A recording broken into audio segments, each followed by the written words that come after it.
Muy bien, continuamos.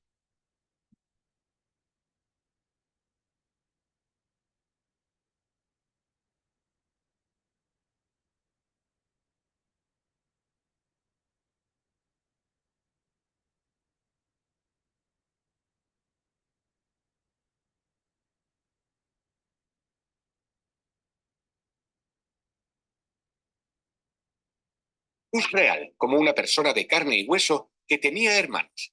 Marcos 6, Estuve batallando un poquito con la grabación, pero vamos a continuar. 3, que se enfada como el ser humano que fue.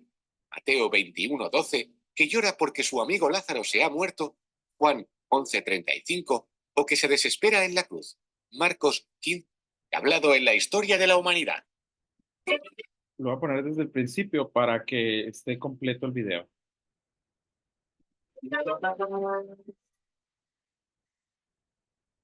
Vamos a contaros qué hay detrás de la persona sobre la que más se ha escrito y hablado en la historia de la humanidad. Yeshua ben Yosef, Jesús, hijo de José. José, es decir, Jesús de Nazaret. Pero no vamos a hablar de él desde el punto de vista religioso. Descubriremos al Jesús histórico despojado de su faceta divina, al hombre de carne y hueso que se esconde detrás de la figura que todos conocemos como Cristo, traducción del hebreo Mesías, que significa ungido. La primera pregunta que debemos hacernos es si desde un punto de vista científico se puede demostrar su existencia. La respuesta es que sí. Sabemos que nació en tiempos de Octavio Augusto, que gobernó entre el 27 a.C. y el 14 después de Cristo, y que muere en tiempos de Tiberio, que gobernó entre el 14 y el 37 después de Cristo. Y si estamos hablando de hace más de 2000 años, ¿cómo podemos saber que Jesús de Nazaret fue real? Pues sobre todo gracias a los testimonios escritos y a la arqueología. Su existencia puede ser verificada por las menciones que hacen de él diferentes autores. Vamos a comentar las que hacen dos historiadores no cristianos de la antigüedad, Tácito y Flavio Josefo, décadas después de su muerte, cuando el cristianismo comenzaba a extenderse por el mundo. Tácito habla de él en sus anales en una crítica al gobierno de Nerón, que fue del 54 al 68 después de Cristo. Dice lo siguiente: por lo tanto, aboliendo los rumores, Nerón subyugó a los reos y los sometió a penas e investigaciones. Por sus ofensas, el pueblo que los odiaba los llamaba cristianos, nombre que toman de un tal Cristo que en época de Tiberio fue ajusticiado por Poncio Pilato. Reprimida por el momento, la fatal superstición irrumpió de nuevo no solo en Judea, de donde proviene el mal, sino también en la metrópoli, donde todas las atrocidades y vergüenzas del mundo confluyen y se celebran.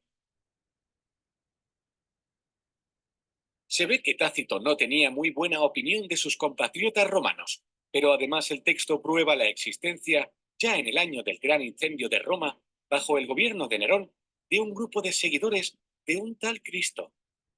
Es muy importante porque nos dice que el nombre de cristianos viene de Cristo, que fue ejecutado durante el reino de Tiberio por el procurador de Judea, Poncio Pilato. Ahora veamos el testimonio de Flavio Josefo, un judío de familia noble. En la primera revuelta judía fue hecho prisionero por los romanos que, curiosamente, más tarde le concedieron la ciudadanía. El texto en el que habla de pasada sobre Jesús es conocido como Testimonio Flaviano y pertenece a su obra Antigüedades de los Judíos. Se sabe que el Testimonio Flaviano ha sido copiado y reescrito a lo largo de los siglos y se piensa que los copistas cristianos le fueron añadiendo palabras al texto. El conservado viene a decir: por este tiempo apareció Jesús, un hombre sabio, si es que es correcto llamarlo hombre, ya que fue un hacedor de milagros impactantes, un maestro para los hombres que reciben la verdad con gozo. Y atrajo hacia él a muchos judíos y a muchos gentiles además. Era el Mesías. Y cuando Pilato, frente a la denuncia de aquellos que son los principales entre nosotros, lo había condenado a la cruz, aquellos que lo habían amado primero no le abandonaron, ya que se les apareció vivo nuevamente al tercer día, habiendo predicho esto y otras tantas maravillas sobre él los santos profetas. Aunque la mayoría de los historiadores piensan que Flavio Josefo realmente escribió. Por este tiempo apareció Jesús, un hombre sabio, y atrajo hacia él a muchos judíos. Y cuando Pilato, frente a la denuncia de aquellos que son los principales entre nosotros, lo había condenado a la cruz, aquellos que lo habían amado primero, no le abandonaron. Debemos tener muy en cuenta los textos de los historiadores de la antigüedad, pero no es bueno creernos todo lo que nos cuentan como una verdad absoluta, ya que fueron copiados y traducidos muchas veces.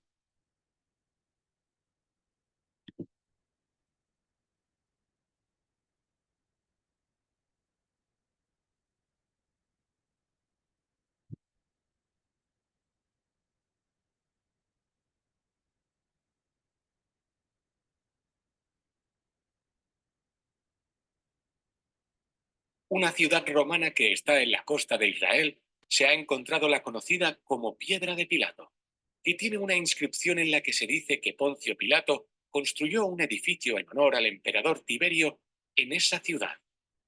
Ahora debemos aclarar que la transmisión histórica de su figura ha sufrido a lo largo de tantos años muchas transformaciones.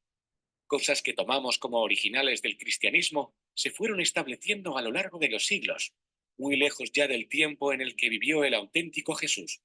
Veamos las más curiosas.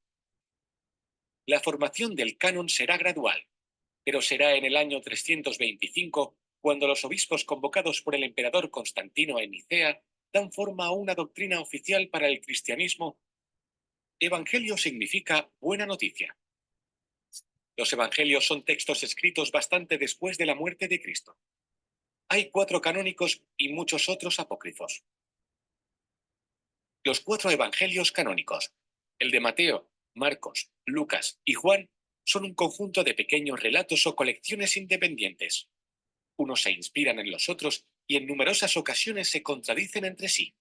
Recogían dichos o hechos de Jesús y fueron escritos y agrupados entre el año 60 y el 110, es decir, mucho después de la muerte de Cristo, por personas que no le conocieron directamente. Aún así, son muy valiosos porque nos transmiten a un Jesús de Nazaret lejos de la divinización posterior, a un Jesús real, como una persona de carne y hueso que tenía hermanos. Marcos 6:3, que se enfada como el ser humano que fue. Mateo, Mateo 21:12, que llora porque su amigo Lázaro se ha muerto. Juan 11:35, o que se desespera en la cruz. Marcos 15:34. En los evangelios abundan las referencias a que Jesús tuvo hermanos y que estos hermanos se llamaban Santiago, José, Simón y Judas, además de 2 hermanas cuyos nombres desconocemos. Santiago, uno de los testigos que vieron a Jesús resucitado, se convertirá en uno de los pilares de la comunidad cristiana de Jerusalén tras la muerte de su hermano Jesús. La Iglesia también ha interpretado el término hermano como hermanastro, pudiendo ser estas personas fruto de un matrimonio anterior de José. No hay ninguna fuente fiable desde un punto de vista histórico que nos describa el aspecto que tenía Jesús como todos lo solemos imaginar. Joven, delgado, de largo pelo castaño. Hasta finales del siglo IV no encontramos, en las catacumbas de Comodilla, en Roma, una representación que se ajuste a esa descripción que curiosamente está inspirada en filósofos paganos o incluso en uno de los más importantes dioses romanos, Júpiter. El uso de la cruz como símbolo del cristianismo también es posterior. Los primeros cristianos usaban símbolos como el pez o el ancla que les servían para identificarse entre sí. La primera representación que conocemos del símbolo de la cruz es la del famoso grafito de Alexámenos, probablemente del siglo I. En él se representa a un hombre con una cabeza de asno crucificado en una cruz. Debajo de él hay otro con el brazo levantado y un texto que dice con ironía: Alexámenos adorando a su Dios. Hasta el siglo III no se empieza a usar la cruz como símbolo del cristianismo, y hasta la Edad Media no aparecen las primeras cruces, con Jesús incluido. El establecimiento de la fecha del nacimiento de Cristo, que siglos después de su muerte fue fijada en la noche del 24 al 25 de diciembre, no es porque Jesús realmente naciera en ese día que ni siquiera en los evangelios se menciona, sino por su cercanía con el solsticio de invierno. siendo este día muy importante en muchas religiones de la antigüedad. Por ejemplo, en Roma el día 25 se celebraba la fiesta romana del Sol Invicto. Con respecto al lugar de nacimiento, también hay dudas. La creencia popular es que Jesús, cuya familia era de la aldea de Nazaret en la región de Galilea, nació de camino a Judea en un pesebre de Belén, lugar de origen de José y del antiguo rey David. El motivo del viaje era que José, al ser natural de Belén, debía inscribirse en el censo fiscal romano del reino de Judea. Sin embargo, en esa época Judea aún era un reino cliente pero independiente de Roma, que tenía a su propio rey, Herodes. Por lo tanto, es raro que sus habitantes necesitasen inscribirse en ningún censo porque no pagaban impuestos a los romanos. Seguramente Jesús nació en Nazaret y no en Belén, pero en dos de los evangelios, Lucas y Mateo, se dice que nació en Belén, probablemente para ajustarlo con una vieja profecía. Otra cosa que no cuadra mucho con la arqueología es la disposición de los llamados santos lugares de Jerusalén. La mayoría fueron fijados por Helena, la madre del emperador Constantino, que es la patrona de los arqueólogos. En teoría se corresponden con los lugares en los que se desarrolla la vida y muerte de Jesús. Sin embargo, Helena no tiene en cuenta que Jerusalén había sido reformada totalmente por el emperador Adriano tras los destrozos de la Segunda Guerra Judeo-Romana, y que los lugares santos que ella creía encontrar en sus excavaciones no se correspondían en realidad con los lugares en los que originalmente se había desarrollado la vida de Jesús. Por ejemplo, el Vía Crucis. El peregrinaje actual sale de la fortaleza Antonia y se dirige hacia el Monte Calvario. Sin embargo, es muy posible que Jesús fuera juzgado en el antiguo palacio de Herodes, sede del pretorio, que se encuentra en otra zona de la ciudad, debajo del barrio armenio, siendo el itinerario hacia el Monte Calvario totalmente diferente.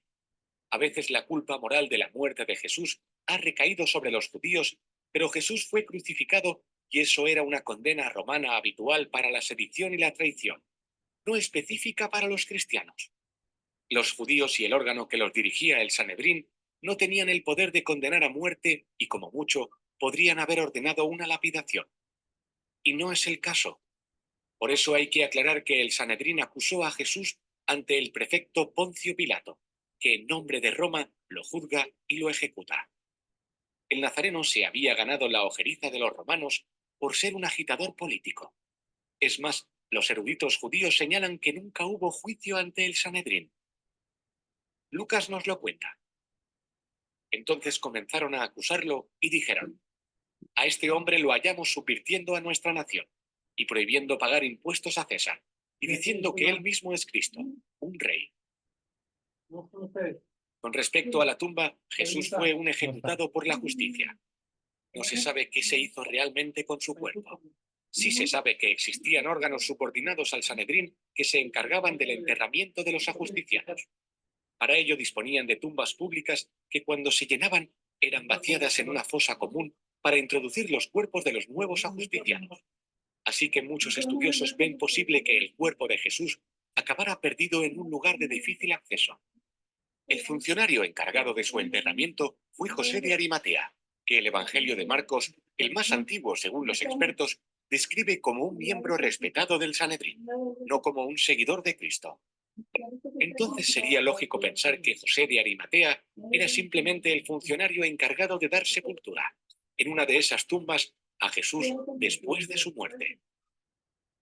En cuanto a la resurrección y a la posterior ascensión de Jesús, hay una tesis aceptada por los especialistas bíblicos. Al no tener acceso al cuerpo, fue muy difícil para sus seguidores, pasados los años, aceptar su muerte y solo poder venerar un sepulcro vacío. Además, la resurrección de las almas era una creencia muy arraigada en las religiones del Mediterráneo. En los primeros evangelios se le resucita en espíritu, pero después el relato se va enriqueciendo hasta acabar apareciéndose corporalmente a sus seguidores.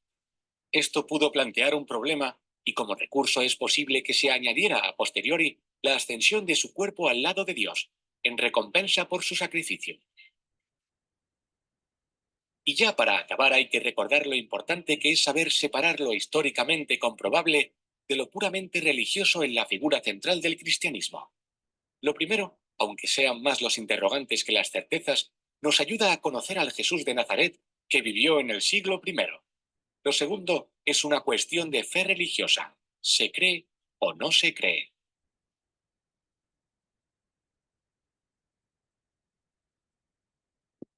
Amazing grace, how sweet the sound that saved a wretch like me. I once was lost, but now am found. Was blind, but now I see. Muy bien, no quise cortar la musiquita, el canto del himno, para que lo escucharan. Muy bien, actividad 3 individual. Para el estudiante, después de leer otra vez el libro de Esther, procura entender por qué se omiten el nombre de Dios, el asunto de la oración.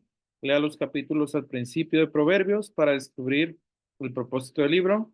Cuando leemos la historia de Israel y de la iglesia primitiva, ¿por qué no encontramos la historia de otras naciones como Egipto, Asiria, Babilonia, Grecia y Roma? ¿Está completa la historia de Israel en el Antiguo Testamento? Explique su respuesta. Son 15 minutos, hermanos, para hacer esta actividad y continuamos ya con la última parte del día de hoy.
Muy bien, vamos a continuar.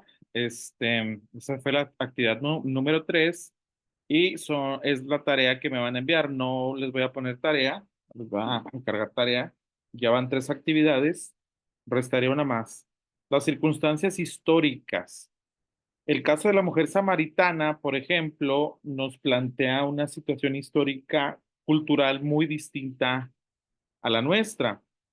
De vez en cuando encontramos pasajes bíblicos cuyo sentido completo se nos escapa, aun cuando su mensaje principal sea claro. Con frecuencia tales textos se aclaran cuando entendemos las circunstancias históricas. Esto puede incluir las maneras y costumbres, las leyes y la filosofía de la gente, su historia, geografía, leyendas, artes y artesanías, herramientas y todo lo que incluía su cultura. Esta formación se podría encontrar en libros de consulta que escriben los tiempos antiguos. El intérprete hará bien consiguiendo varios libros de este tipo, tales como los que se mencionan en la lista de libros recomendados para la biblioteca del intérprete. De una manera, el estudiante debe reservar una libreta especial en la que apunte datos de esta índole cuando encuentre alguna circunstancia que explica algún texto difícil.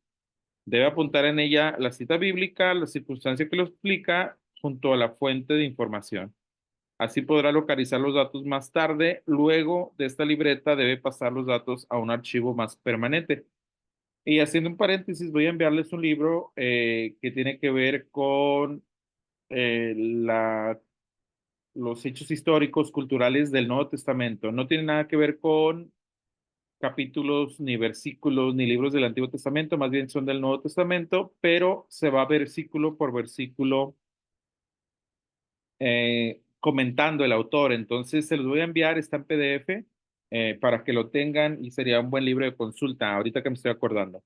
Muy bien, las preguntas que surgen respecto al caso de la mujer samaritana, por ejemplo, ¿quién era la mujer samaritana? ¿Qué sabemos de ella? ¿Quién es? ¿Tiene nombre? La narración bíblica dice que se llama de alguna manera, no nos dice su nombre. ¿Qué le pidió Jesús a la mujer samaritana y por qué? Hay una conversación en el pozo de Jacob. Cuando la mujer samaritana llega a sacar agua, Jesús ya estaba ahí. ¿Qué le dijo Jesús a la mujer samaritana? ¿Por qué no se podían ver los judíos y los samaritanos? Porque la narración de Juan dice porque samaritanos y judíos no se llevan entre sí. La pregunta es, ¿por qué no se llevan entre sí? Y hay que investigar. ¿Será posible adorar a Dios en espíritu y en verdad en el mundo de hoy? Explica. Muy bien. ¿Quién era la mujer samaritana? Una mujer que salía a las 12 del mediodía a tomar agua en el pozo. Probablemente es una hora en la que nadie sale a tomar agua porque ella, se entiende en la narración, quiere ir al pozo a una hora en que no hay nadie en el pozo.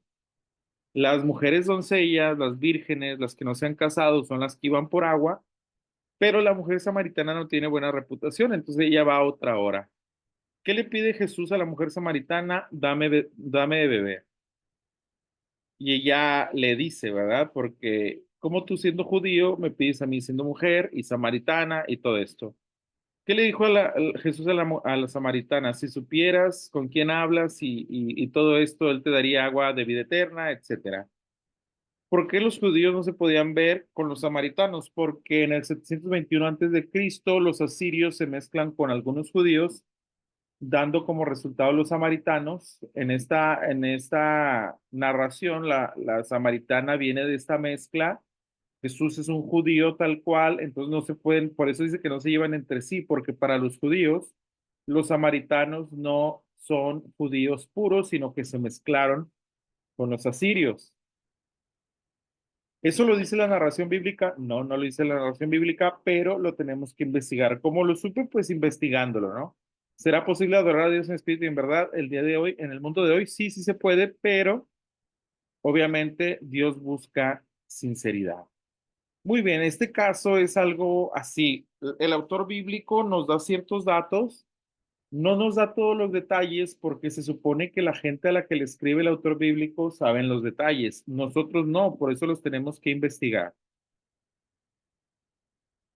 La Biblia es uno de los libros más influyentes en la historia de la humanidad.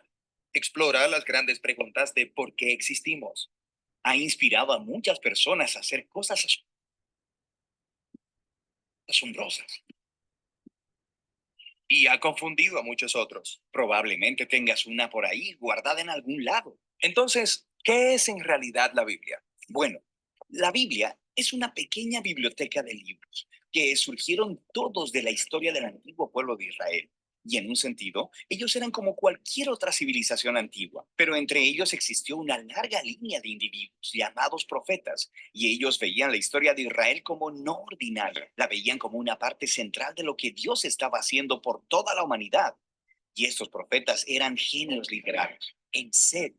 Sí, ellos usaban de manera experta el lenguaje hebreo para escribir narrativas épicas y poesía muy sofisticada. Eran maestros de la metáfora y de la narrativa y utilizaron estas técnicas para explorar las preguntas más complicadas de la vida acerca de la muerte y la vida, las luchas del ser humano. Así que hay muchos autores diferentes que contribuyeron en escribir este libro. Sí, y estos textos fueron producidos en un periodo de más de 1000 años, empezando con los orígenes de Israel en Egipto hasta su reino y su primer templo. Pero eventualmente fueron conquistados por los babilonios, quienes se los llevaron al exilio. Luego, en un momento crucial de su historia, muchos israelitas regresaron a su tierra, construyeron el segundo templo, reformaron su identidad, y es aquí cuando las escrituras judías empezaron a tomar la forma en que las tenemos hoy en día. Está bien, la Biblia judía. ¿Qué hay en ella? En hebreo se llama por un acrónimo conocido como Tanakh. La T es por Torah, a veces llamada la ley. Esto es, los primeros 5 libros con la historia del nacimiento de Israel. La N es por Nevi'im, una palabra hebrea para profetas. Y esta sección consiste de los libros históricos que cuentan la historia de Israel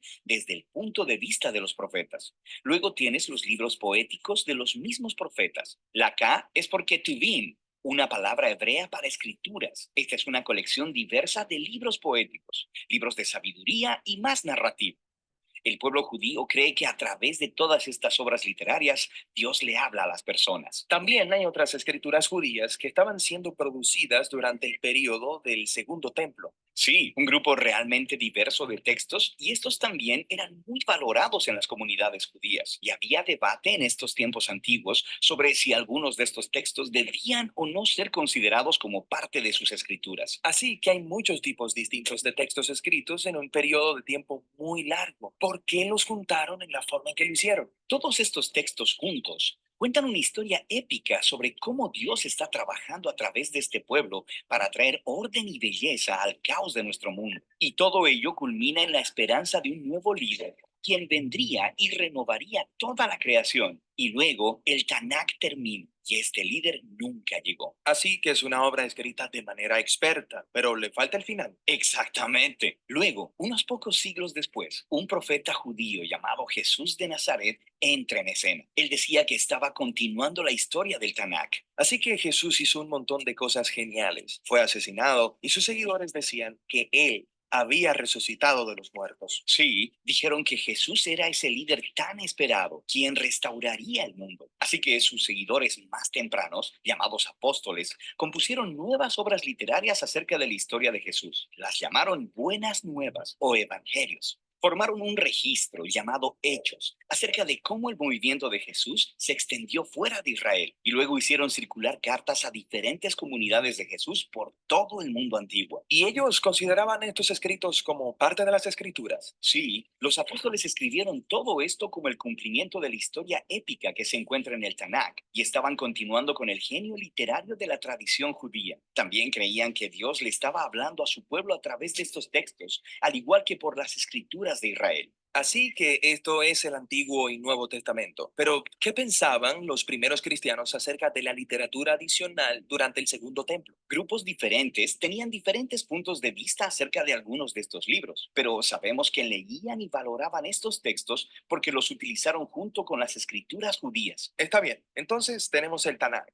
las escrituras judías. Tenemos estas otras obras del periodo del Segundo Templo. Luego las escrituras de los apóstoles acerca de Jesús. Y eso es mucha literatura. Entonces, ¿qué hay en mi Biblia? Durante 2000 años, el movimiento cristiano ha tomado formas diferentes y desde el principio todos los cristianos reconocen tanto el Tanakh como las escrituras del Nuevo Testamento. Y durante siglos, mucha de la literatura del Segundo Templo era leída como parte de la tradición bíblica. La Iglesia Católica, por ejemplo, eventualmente la hizo oficial y llamó a algunos de los libros de esta colección libros deuterocanónicos. Algunas iglesias ortodoxas incluso usaron más libros de la literatura del Segundo Templo. Y luego, en el siglo XVI, durante la Reforma, los cristianos protestantes quisieron regresar a las escrituras más antiguas de los profetas y apóstoles, así que solo aceptaron el Antiguo y Nuevo Testamento. Muy bien, creo que ahora entiendo.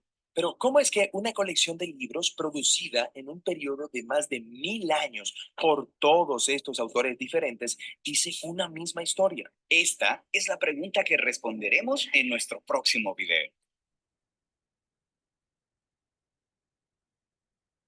Muy bien, se pueden estudiar los libros apócrifos. ¿Qué son los libros apócrifos? Los libros apócrifos son los libros de la Biblia que no fueron incluidos en los 66 libros que tenemos nosotros en nuestras Biblias, valga la redundancia. Por ejemplo, tenemos 39 del Antiguo Testamento y 27 del Nuevo, según el canon de la Biblia. ¿Qué es el canon de la Biblia? El canon de la Biblia significa vara de medir y es la forma que se utilizó para deliberar si un libro entraba en los libros sagrados para incluirse en la Biblia o si no entraba.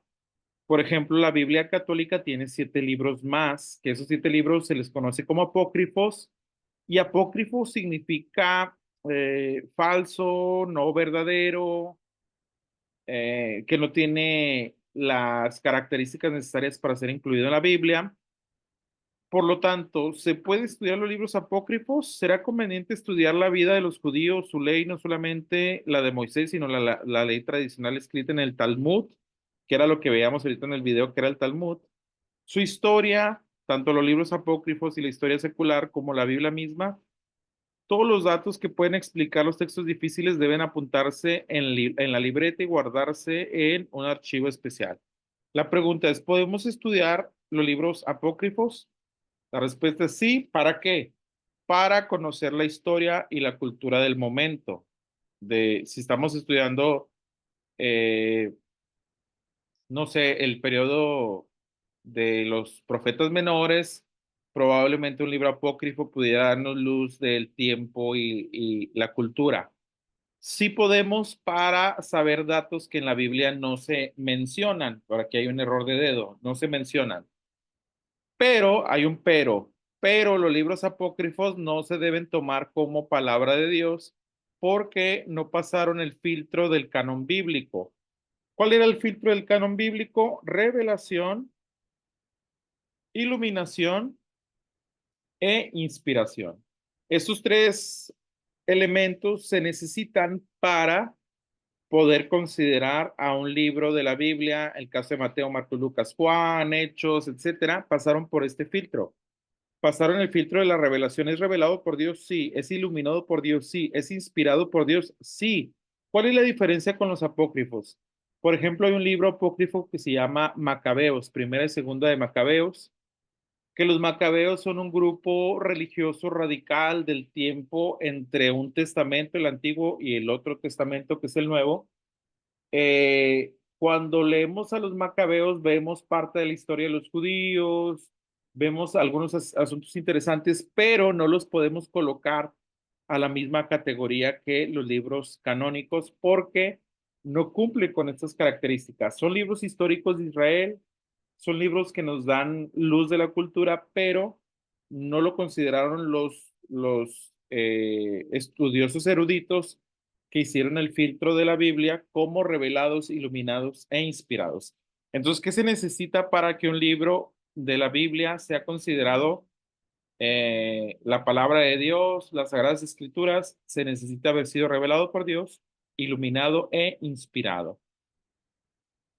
Por eso, siempre en hermenéutica vamos a ver la importancia del contexto, siempre, siempre. En Génesis 31:19 leemos que Raquel hurtó los ídolos de su padre y no estamos seguros de por qué lo hizo. A primera vista, parece que quería usarlos en su culto particular, pero si este fuera la única razón y la verdadera, dejaría sin explicar la seriedad del acto. Es decir, ¿por qué Labán se enojó tanto por la pérdida de ellos? ¿Acaso perseguiría a Jacob y a su familia para recobrar unos cuantos ídolos de barro?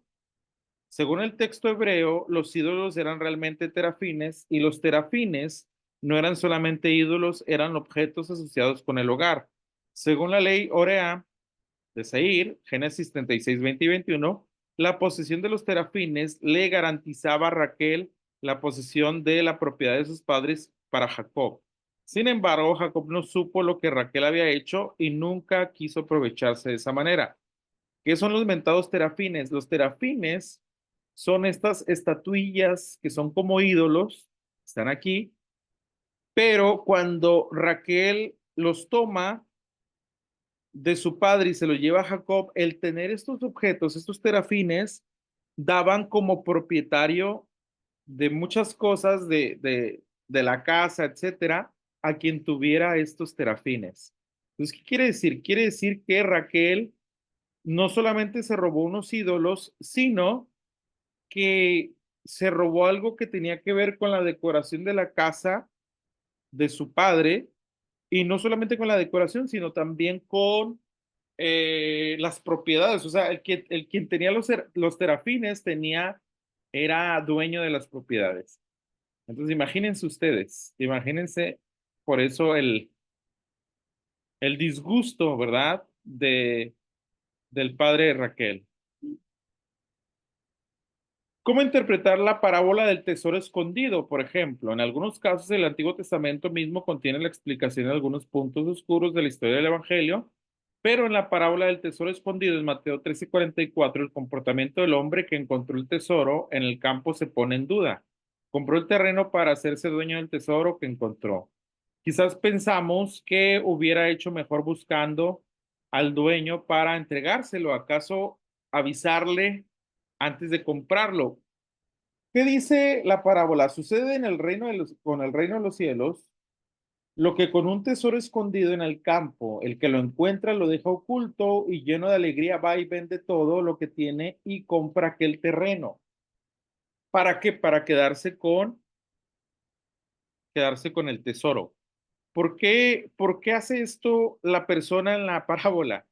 Porque en las leyes de este tiempo en el que está narrando Jesús la parábola, era legal lo que estaba haciendo. Si te encontrabas un tesoro y no había un dueño de ese tesoro, al menos evidente, porque no había alguien ahí que dijera ese tesoro es mío, pero estaba dentro de la propiedad de alguien, lo que tú podías hacer era comprarle la propiedad y quedarte con el tesoro que estaba escondido ahí. Si la persona sabía o no del tesoro, no era ilegal y no era como un fraude, no era algo así. Es el contexto, por eso les digo, el contexto es importante para la hermenéutica, porque en el contexto de la parábola no es algo ilegal, al contrario, ni es algo desleal es que le hubiera avisado el dueño. No, no, no, en aquel tiempo así se daban las cosas, por lo tanto tenían que comprar el terreno para poder quedarse con el tesoro. Otro caso semejante está en Mateo 12:1, donde leemos que Jesús y sus discípulos arrancaron espigas de trigo al pasar por un sembrado cuyo dueño era desconocido. ¿Era lícito comer así de lo ajeno? ¿No fue una especie de hurto, o sea, de robar, aunque sin mucha importancia? Miren lo que dice el pasaje. En aquel tiempo iba Jesús por los sembrados en un día de reposo y sus discípulos tuvieron hambre y comenzaron a arrancar espigas y a comer. Viéndolo los fariseos le dijeron, he aquí tus discípulos hacen lo que no es lícito hacer en el día de reposo. Aquí los fariseos no están reclamando si están tomando las espigas o no, sino que era día de reposo. Pero él les dijo, ¿no habéis leído lo que hizo David cuando él y los que con él estaban tuvieron hambre? ¿Cómo entró en la casa de Dios y comió los panes de la proposición? Que no les era lícito comer ni a él ni a los que con él estaban, sino solamente a los sacerdotes. ¿O no habéis leído en la ley cómo en el día de reposo los sacerdotes en el templo profanan el día de reposo y son sin culpa? Pues os digo que mayor que el templo, que uno mayor que el templo está aquí.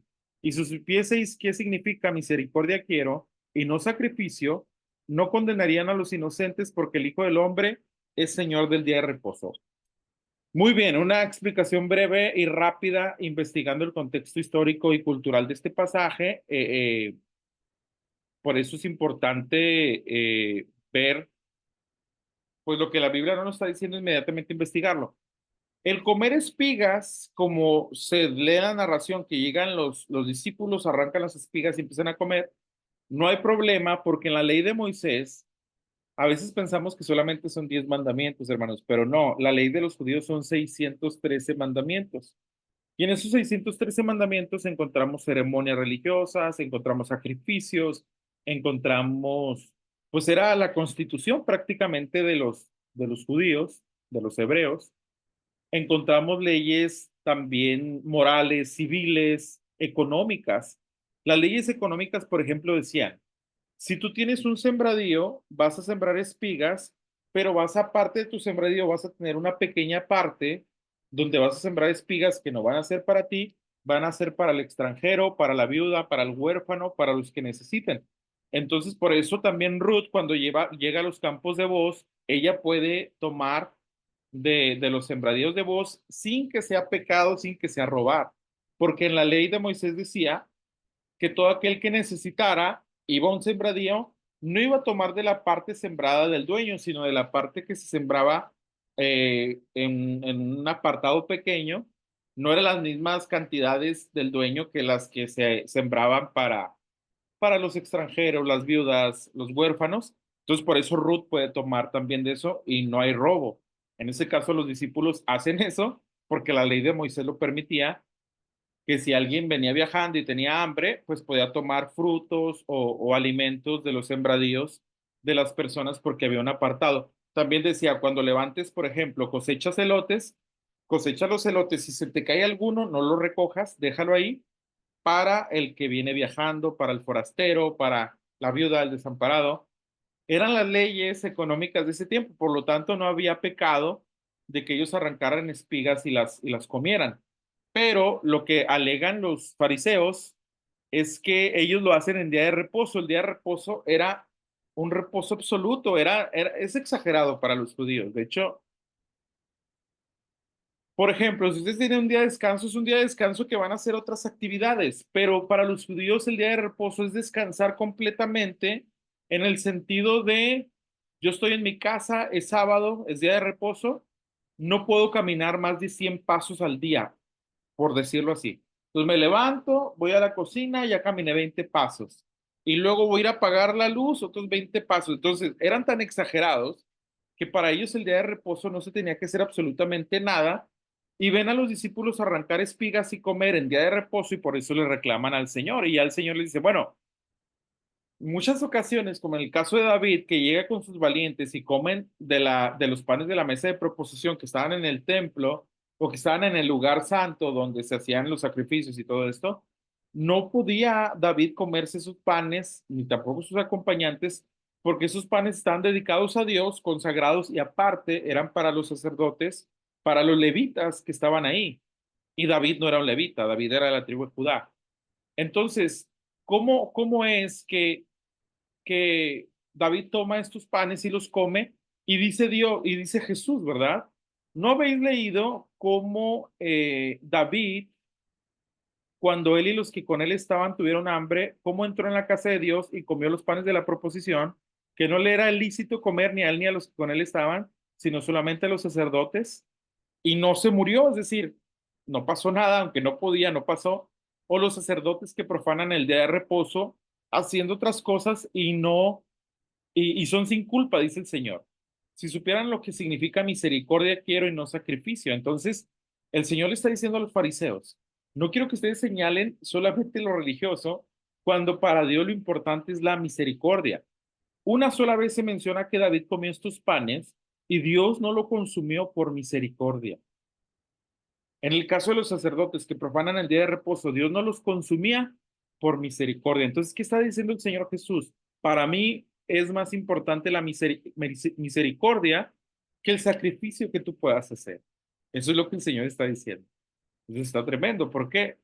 Porque si no entendemos el contexto, si no entendemos un poquito la historia de qué trata, no vamos a comprender en esencia lo que el autor bíblico trata de decirnos. Esta es la cuarta actividad que vamos a tener unos minutos. Voy a dar 10 minutos porque ya quiero que cerremos con esto.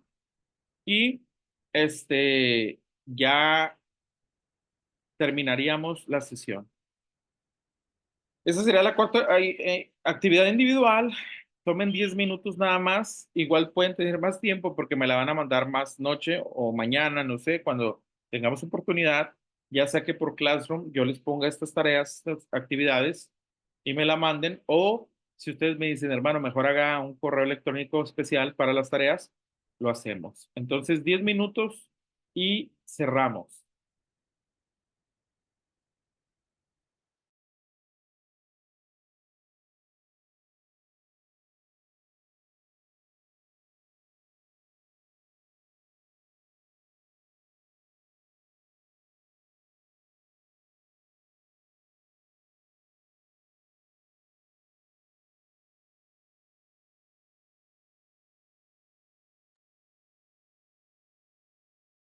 No, ¿saben qué, hermanos? Ya para mejor concluir, cerramos con esto.